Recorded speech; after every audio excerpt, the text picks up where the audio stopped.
ഇന്ന് കുട്ടികളുടെ സ്കൂളിലേക്കുള്ള 3-4 ജോഡി ചെരുപ്പ് കഴുകാമെന്ന് വെച്ചു. അതിനായിട്ട് കുറച്ച് ചൂടുവെള്ളം ഒരു ബേസിനിലേക്ക് ഒഴിച്ചു. ഈ വെള്ളത്തിലേക്ക് തുണി കഴുകുന്ന സോപ്പ് പൊടി കുറച്ച് ഇടാം.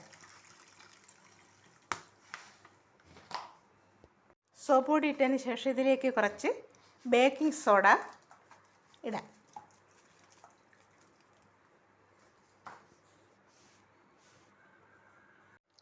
എന്നിട്ട് നമുക്ക് കരിമൺ പിടിച്ചതും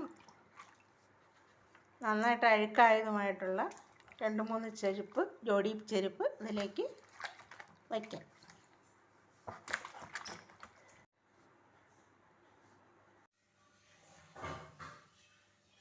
എന്നിട്ട് നമുക്ക് ഇതുപോലെ 2 ബ്രഷ് എടുക്കാം.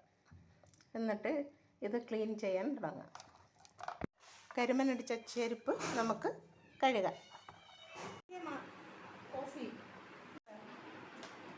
ഇതേപോലെ ഇരുന്ന ചെരുപ്പ് ഇതേപോലെ തന്നെ ക്ലീനായി. അതേപോലെ കരിമണ്ണടിച്ച് വന്ന ചെരുപ്പിൻ്റെയും കരിമൺ ഏകദേശം മാറി കിട്ടി. നമുക്ക് അതേപോലെ തന്നെ ഈ ചെരുപ്പ് ക്ലീൻ ആക്കാം. അങ്ങനെ ചെരുപ്പിൻ്റെ ഈ ഇടിഞ്ഞ ഭാഗമൊക്കെ നമുക്ക് ഈ ചെറിയ ബ്രഷ് വെച്ച് നമുക്ക് ക്ലീൻ ആക്കാം.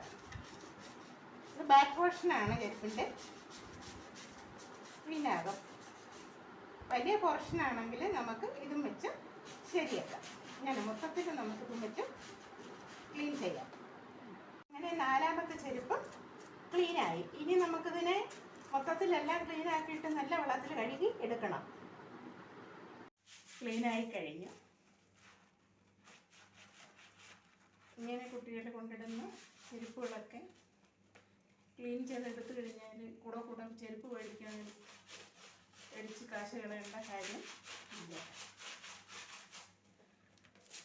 ഇത് ഏകദേശം ക്ലീനായി. ബാക്ക് പാർട്ടും എല്ലാം ക്ലീനായി കഴിഞ്ഞു.